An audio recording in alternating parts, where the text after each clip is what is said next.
Okay, good morning everyone and welcome to Harworth's 2025 half-year results presentation. We're delighted you could join us today and I'm delighted that Kitty is back from maternity leave and here with me. So between us we're going to present the results over the next 25 minutes or so and then we'll open the floor to questions.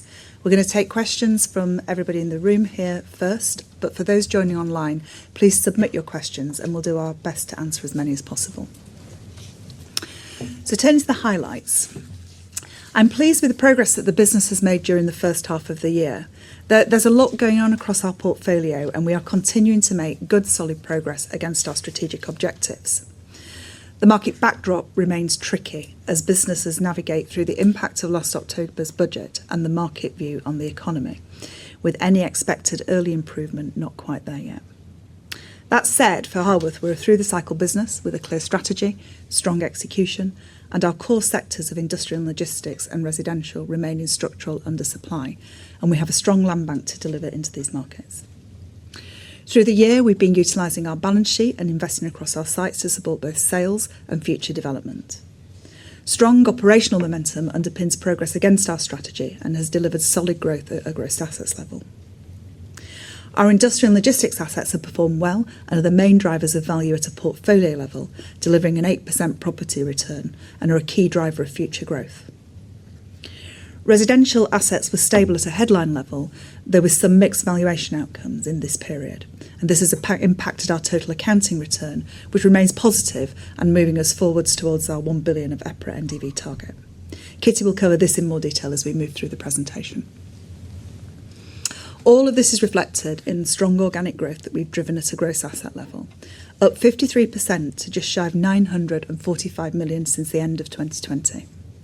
In the same period, we sold 607 million of land and property assets, reinvesting the capital whilst managing our leverage at one of the lowest levels in the sector. Our EPRA NDV is up by 41% to 725 million in the same period, consistently growing year on year through the volatile markets of, in particular, the last 3 years. For half one 2025, we've delivered a total accounting return of 1.1%. In the first half of 2025, we've invested just under 55 million in our industrial and logistics sites. 32.3 million was spent on development, largely infrastructure works across a range of sites. From moving the A6 and starting enabling works at Wingates, which some of you will remember from the site tour in the summer, to completing the development platforms at Chatterley and building at Droitwich. And of course, we're making good progress enabling the Skelton site for Microsoft. In the period, we've completed an 80,000 square foot development at the Advanced Manufacturing Park, which was pre-let to Technicut, and this asset has now transferred into our investment portfolio. And post-period end, we reached practical completion on a 169,000 square foot building at Droitwich. At Waverley, we also completed one of the final pieces of community infrastructure, opening our Olive Lane development, which provides a high street and community and health centres for the residents, students and businesses across the site. At the end of quarter one, we invested 22.5 million in land assembly, including buying our JV partner's share of Gateway 45 for 20 million. Gateway 45 is adjacent to our Skelton Grange site on the edge of Leeds and probably one of the best sites in West Yorkshire. It has outline planning consent for 800,000 square feet and excellent off-site infrastructure already in place. And a major win after 4 years of engagement with local and central government was the lifting of the High Speed 2 safeguarding in the summer, which now releases this site fully for development. We continue to progress a substantial volume of industrial and logistics product through the planning process. And in half one 2025, we submitted applications for 4.9 million square feet, with our Northern Gateway joint venture and Junction 15 sites making up the bulk of this volume. 71% of our 34.6 million square foot pipeline now has planning consent or is in the planning process. And since period end, we've submitted further planning applications at Dysworth in the Midlands and Gonnerby Moor on the A1, which will unlock volume in our medium-term pipeline. At the half year, 8.7 million of our industrial and logistics pipeline had a planning consent, and we were active across 66% of this part of the pipeline. As in 2024, we've continued to invest in enabling works to de-risk the site through delivery through half 125 and to make our sites as liquid as possible. These are crucial years in the delivery of our strategy as we create capacity from our consented land to deliver at scale into our regional markets. And we're focused on putting the business in the best possible position to capitalise on opportunities as we continue to de-risk sites through planning and investment.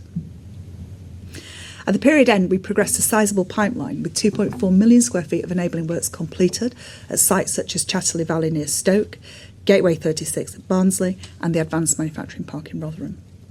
And we're currently on site with a further 3.3 million square feet at sites such as Gascoigne Wood, Wingates and Skelton Grange in Leeds, where we're delivering both the second phase of service land to enable the remaining payment from Microsoft of 53.5 million, which is targeted for the end of 2026, but also the remaining 300,000 square foot of pipeline from the Harworth land. We remain on track to transform our investment portfolio to 100% Grade A by the end of 2027. And at half one, 66% of assets by value are Grade A, up from 18% at the end of 2020. In the period, we've transferred over 80,000 square foot Grade A asset at the AMP into the portfolio, with a further 169,000 square foot from the Droitwich development reaching completion post-period end.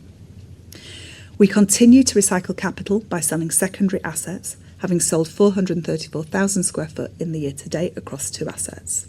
So taking the post-period end activity into account, this would give us a pro forma of 71% of assets by value being Grade A and 58% by area. And the eagle-eyed of you amongst you in the room will have noticed that the pro forma value number in the pack is different to that that's on the screen, but the percentages are correct. So with that, I'll now hand over to Kitty. Thank you.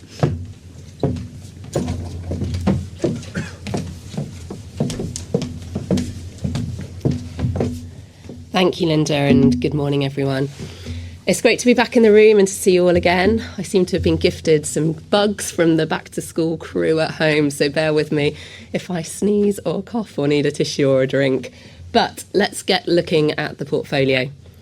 Our overall portfolio was valued at 944 million as at 30th of June and is 2/3 weighted to industrial and logistics, including strategic land, major developments and the investment portfolio. The industrial and logistics land bank, mostly through freehold land and options, has the potential to deliver 34.6 million square feet. And the residential land bank, through freehold land and planning promotion agreements, has the potential for over 31,000 plots. Both plot numbers and square footage have increased since year end, as we aim to maintain our land bank duration, and all parts of the portfolio increased in value in the first half. These gains in value and scale reflect our active asset management and targeted acquisitions, resulting in a substantial portfolio with significant latent value. The investment portfolio is valued at 319 million and has performed well in the first half. Annualised headline rental income grew by 4.6% over the period. Leasing activity was 2% higher on a like-for-like basis, with renewals and rent reviews achieving on average a 16% uplift to previous passing rents. The investment portfolio is overall reversionary, with headline rental income 15% below year-end ERVs. As the proportion of Grade A assets increases, the rental tone has strengthened further, with rent per square foot rising 6.3%. Vacancy levels have reduced through successful lettings and changes in portfolio mix, and I'm delighted to say that since period end we have let the final unit at Gateway 36. Including this and taking out secondary assets sold since June, this would reduce vacancy further to 3.1%. In transfers on the graph, we completed the building for Technicut at the AMP, which included the incorporation of renewable energy for an innovative green lease structure, and this transferred into the investment portfolio during the period. This portfolio continues to provide a steady rental stream, supporting our overheads and offering opportunities to add value, and it remains a vital cornerstone of our funding strategy. Now, looking ahead, we will maintain disciplined asset management, developing new Grade A properties to hold while selectively selling assets, ensuring a high quality and liquid portfolio. Turning now to residential, we submitted planning applications for 1,200 plots during the period. This included 900 plots at Kevin Park near Wrexham, and we submitted 300 plots at our Colville site, leveraging our prior infrastructure investment to increase available plots. Combined with applications made in 2024, we now have over 3,000 residential plots progressing through the planning system. The portfolio comprises over 31,000 plots, and alongside our freehold ownerships, we continue to add different structures, such as delivery partnerships and capital light structures. And most recently, we've conditionally exchanged on a new strategic partnership with the Church Commissioners for England, where the joint venture will deliver a significant mixed-use development of 1.2 million square feet of employment space and around 1,500 residential plots. Importantly, 44% of the residential pipeline is either consented or actively moving through planning, an essential step in value creation and building a strong serviced land pipeline. Following planning consent, residential land is serviced in phases to meet demand from house builders and mixed tenure developers.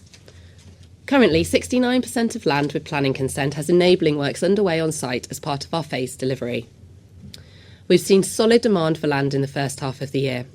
We sold 649 plots in half one, a mixture of planning promotion agreements and freehold land sales, and since period end, a further 146 plots have completed.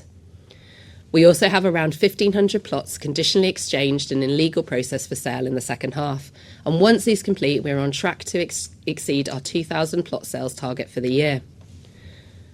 Alongside house builder sales, we remain active with our mixed tenure proposition. So far this year, we've reached practical completion on our first phase of affordable housing at Great Places, with homes now occupied, and we're active on delivering on 2 further sites. Accelerating residential sales supports our capital efficiency by recycling funds from mature sites into early-stage residential and industrial logistics developments.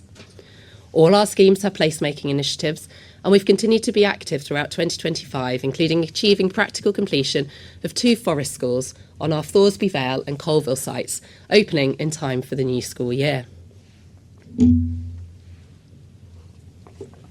Turning now to the financial performance of the group.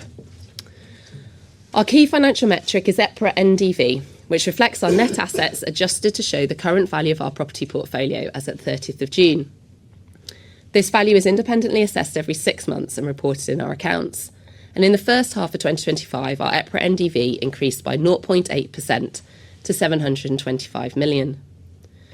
Growth was driven by rental income, fees and development management revenue, which is included under net revenue on this slide, as well as valuation gains from management actions focused on maximising the potential of our development sites.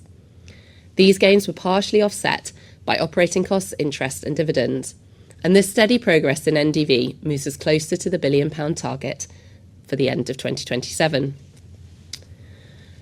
So turning to the detail of value gains, the main component of the valuation movements, our industrial and logistics portfolio delivered a strong performance.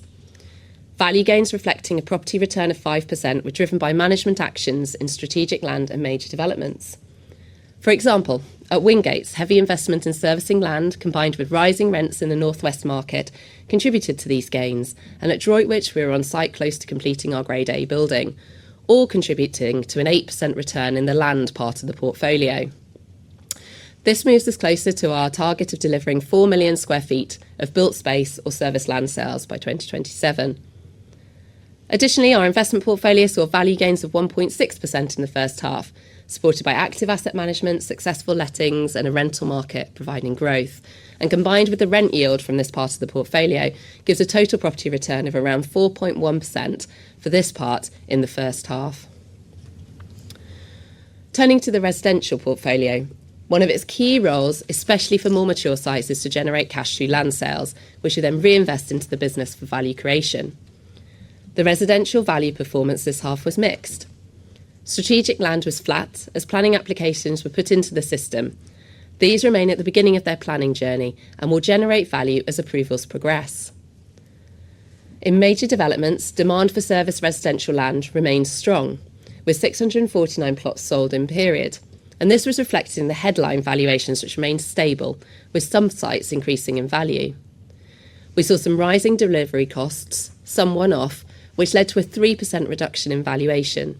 And additionally, cost increases related to site-wide infrastructure works on prior sales, reflected in losses on sale, contributed to an overall minus 5% property return on residential land and development sites. These cost increases were concentrated in 2 particular areas. Broadly, 1/3 was cost inflation in horizontal costs and professional fees, with 2/3 site-specific one-off costs that we do not expect to be repeated. Looking ahead, demand remains healthy and we are optimistic about exceeding our 2,000 plot sales target for the year. So overall, the portfolio achieved value gains of 15.5 million in the first half, and this represents 2% growth across the entire portfolio. Activity across our industrial and logistics assets was the main driver of these gains, outperforming the market. Residential valuations were stable, impacted by some cost increases focused on a small number of sites. With a loan to value at 19% at half year, this remains within our long-standing guardrails of a maximum of 25% mid-year and a maximum of 20% at year end. Our net debt increased from 46.7 million at the end of 2024 to 179.4 million at June 2025. As Linda's spoken about, the increase was mainly driven by development spend as we progressed works on our sites to create value ahead of year-end sales. And this year the weather was particularly good for enabling works, even in the north, and we were able to move sites forward at speed. Additional factors include payment of tax following sales at the end of last year, and these increases were partly offset by proceeds of sale received during the period. And as we entered the second half, we held 59.8 million in cash and available revolving credit facilities, which we've maintained over the summer, with development spend funded by sales proceeds. Looking forward to year-end, with strong visibility on land and property sales, which is expected to reduce loan-to-value from the current 19% down to a range of between 10 and 15%. We will continue investing in our sites and making selective land assembly acquisitions in half two. Rent and fee income is expected to broadly cover our operating costs, and proceeds from serviced land and property sales, along with deferred consideration from prior sales, will generate a positive cash flow in the second half. This will come together to reduce net debt. This cash flow pattern I've spoken about before, which reflects our normal seasonal cycle, with higher facility drawdowns mid-year to fund site investments, balanced by repayments from property sales at year-end. And this approach ensures we maintain financial flexibility to support growth going forwards. Our portfolio is entering an exciting new phase where site delivery is really now accelerating. We remain committed to building strong partnerships, developing our substantial pipeline and using capital efficiently to drive growth. We announced yesterday that I'll be expanding my role, and I'm excited to be leading our strategic and funding partnerships, refining our capital allocation and aligning with our sustainability priorities, all key pillars for this next stage of growth. I'll now hand you back over to Linda to take you through the outlook and the roadmap to reach 1 billion NDV. Thanks, Kitty. We're both going to have this cull by the end of this week. Okay, so we've successfully grown our industrial and logistics land bank, progressing sites through planning and into delivery. We're investing to create a scalable platform, a deliverable pipeline, and a strong ability to respond to market opportunities. The growth in our plan accelerates in the latter years, as having invested significantly in enabling works in 2024 and 2025, we intend to deliver around 4 million square foot of capacity into the market as we go through the period 2025 to 2027. This will be delivered through a mix of build to hold, build to suit, forward funding and service land sales. While this part of the portfolio is in delivery, we continue to invest in around 5 million square foot of enabling works to unlock significant development capacity in the coming years. And the graphic, which may be familiar to those of you who saw our year-end results presentation, reminds you of the volume of enabling works and service land and development that we're targeting by the end of 2027. Now, we're making really good progress, and as I've already mentioned, we've completed 2.4 million square foot of enabling works and are on site with a further 3.3 million square foot. And this demonstrates that we're making good headway in creating the development pipeline to deliver our strategic objectives. In the year to date, we've completed the first 2 build-to-hold assets, which are now in the investment portfolio, illustrated by that tiny orange bar in the bottom right-hand corner. But over time, you'll see the bars on the right-hand side of the graphic fill up to reflect the progress as we accelerate through the next couple of years. We remain focused on scaling the business and investing to progress towards our billion EPRA NDV target.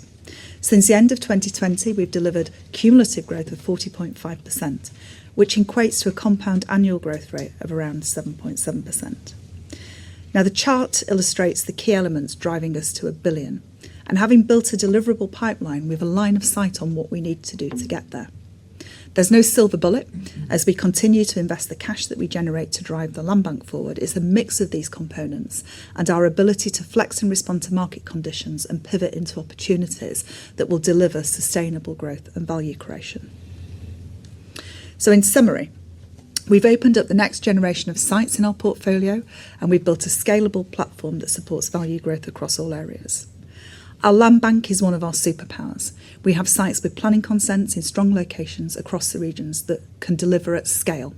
And we continue to invest through the cycle to make our sites liquid, putting us in a strong position to both deliver capacity into the market as it improves and capitalise on emerging sectors. Our specialist skill set spans a number of these core growth sectors, and we have a strong track record of delivery. We have clear visibility of the pipeline opportunity presented by our sites, and we have confidence in delivering our strategic targets. Our long-term through-the-cycle business model means that we navigate short-term uncertainties and remain focused on creating long-term value for our shareholders. And with that, I'd like to thank you for your continued support and attention, and we look forward to answering your questions. Thank you for listening.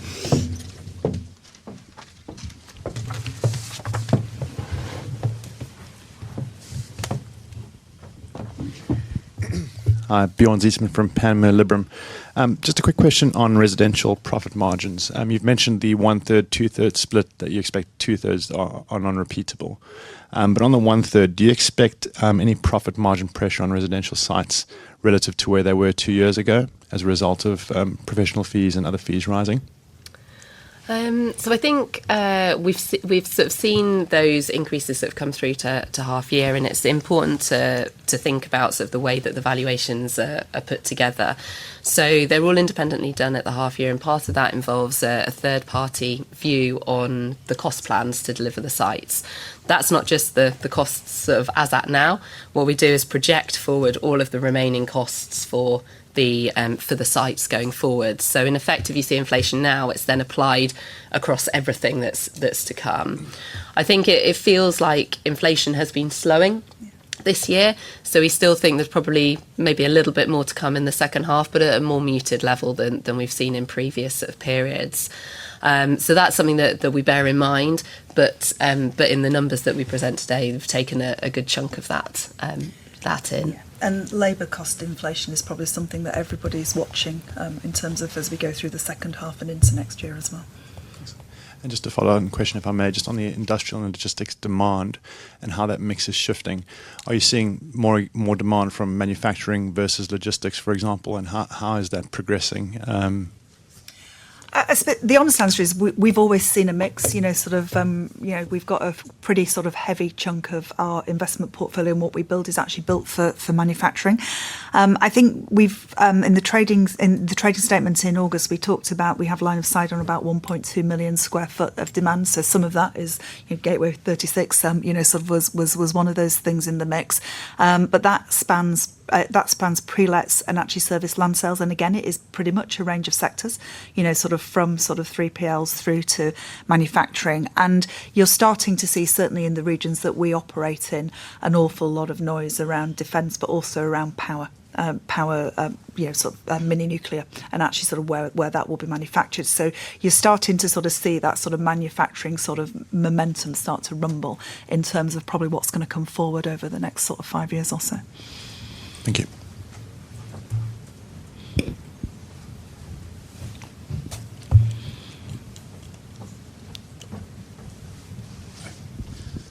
Thanks. Colin Sheridan at Davy. Just a couple from me, if I can. Maybe following up on the cost question first, maybe just give us a little bit of a flavour of what those one-offs are, maybe a couple of anecdotes, if that's okay, just to give a feel for what they actually are. And I guess what I'm trying to get a feel for really is, are these costs that are ultimately going to be paid by Harworth at some point in time, or are these costs that are a bit more downstream, let's say on the home builder side, that are being put into the underwrite effectively by home builders in the future at some point in time? And if you're seeing much of that separately. And then I guess on industrial and logistics, I guess a lot of talk about data centres, AI growth zones, things like that. Wonder maybe quick comment on where your thoughts are at the moment on how that overlaps with the industrial and logistics portfolio in terms of opportunities. Okay, Super. Shall I take the first bit? You do the first bit. I'll do the Fine. So within the one-off sort of costs, they probably fall into sort of two different buckets. So the first one, we've seen sort of just on sort of 2 or 3 sort of sites, some increased costs around some really specific pieces of infrastructure. So an example would be around sort of adopting drainage at Waverley, for example. Some of that drainage was put in place sort of a while ago, and the costs of adopting that drainage now to a slightly higher standard are feeding through at a higher level than we sort of originally anticipated when we sold the plots that were associated with that drainage. The second sort of area is actually around sort of acceleration on some of the sites. So we've got planning in for additional units at both Colville and Ironbridge at the moment. That happens because we get sort of an initial planning approval, we work through the sites, we start to deliver it, and then we start to eye up how we might be able to get some more plots on site, whether that's sort of on adjoining land at Ironbridge or sort of within sort of changing some of those allocations around. And a quirk of the valuations as we move forwards is that we've sort of taken an additional sort of cost at the half year associated with a higher risk with those units, and then associated with sort of SIL and sort of Section 106 payments, which certainly at Ironbridge are still subject to viability tests sort of later in the scheme. Those are absolutely the right things to be doing for the business. So even though there are sort of increased costs associated with that within the cost plans, putting additional plots on those sites is going to drive long-term value, and we would expect that to see that come forwards sort of in the future. I don't think so much the feature that we're seeing at the moment is additional sort of costs feeding through from the house builders. It's something that we're alive to. I think it's probably because when we sell sort of the serviced land, it is serviced to a particular point. So all of the costs of doing that are factored into sort of our plans going forwards, but absolutely remains something that we're alive to. I mean, those service land valuations have been pretty stable, as we said in the presentation, actually. So picking up on your sort of INL question and the data centre AI growth zones, I mean, to be honest, power availability is the absolute sort of key thing here, whether it's all there at day one or is actually, can be underwritten and basically sort of delivered over an acceptable period of time is really sort of what will drive, sort of where data centres locate in the UK. I think we've said before when we've been asked questions about this, we continue to sort of comb our portfolio and identify opportunities. We do believe we have sites that will actually deliver, sort of some capacity into the data centre market. But as I pulled out sort of on the slide in terms of like the market outlook, it's not just data centres now sitting alongside traditional INL. You've actually got the defence sector, which is it's expected to grow significantly sort of over the next 5 to 10 years. Infrastructure, sort of around power in particular, and things like food security actually, so are all starting to feature in the sort of market dynamics. So you've got, sort of a fairly constrained supply of land coming through the planning system with a consent, fairly constrained volume of sites that can actually deliver at scale, and you've got a whole new sort of group of emergent sectors that are basically sort of going to feed into that demand. Okay. Thanks very much. Thank you. Morning, it's Matt Spear from Peel Hunt.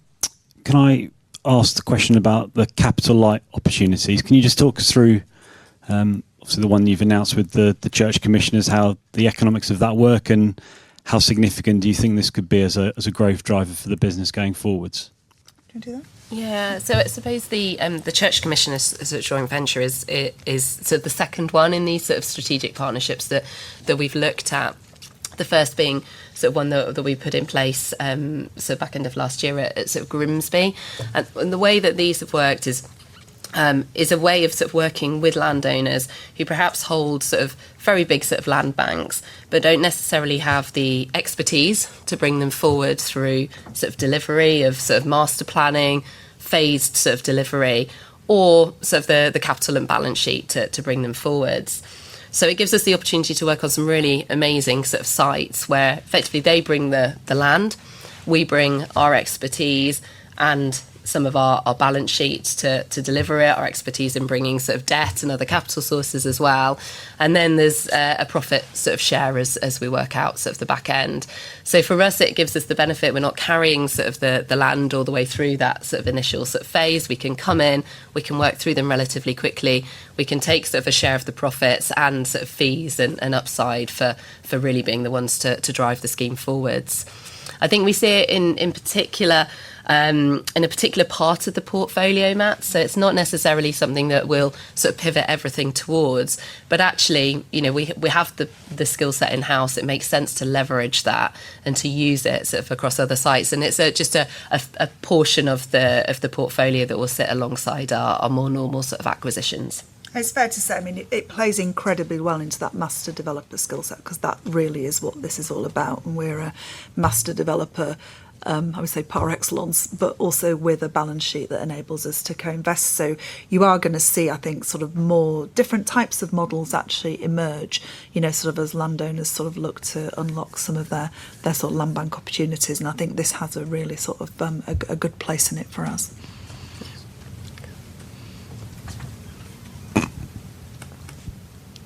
There's one on the end, I think.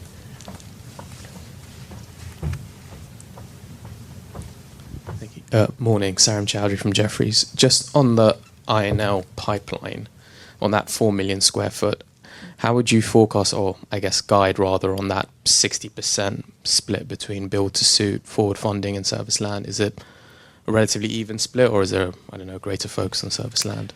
It's probably going to be whatever drives the best returns. I mean, it's pretty brutal, I'm afraid. But, you know, the reality of it is we know that we're targeting 40% of that to come into our investment portfolio as part of the transition to Grade A, but also the growth of it. So that's, you've seen sort of the first bit of that start to come in.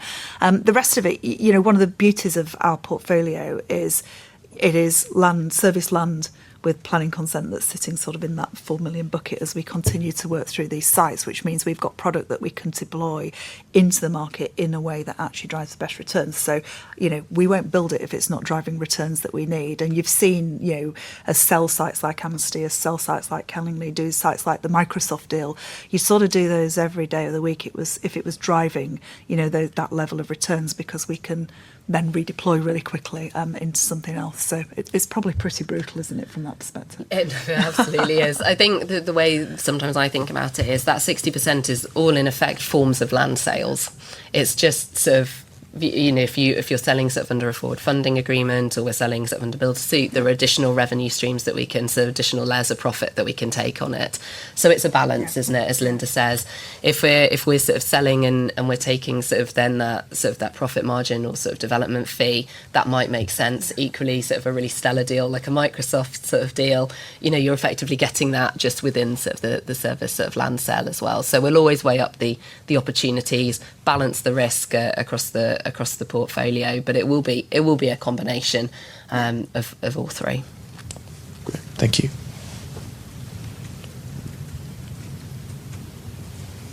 You got no questions online? Great. Right, well, I think any more questions from the room? We're done, yeah? I think we're done. Thank you ever so much for your attention, everybody, and we'll see some of you as we go through the rest of the next couple of weeks. Thank you.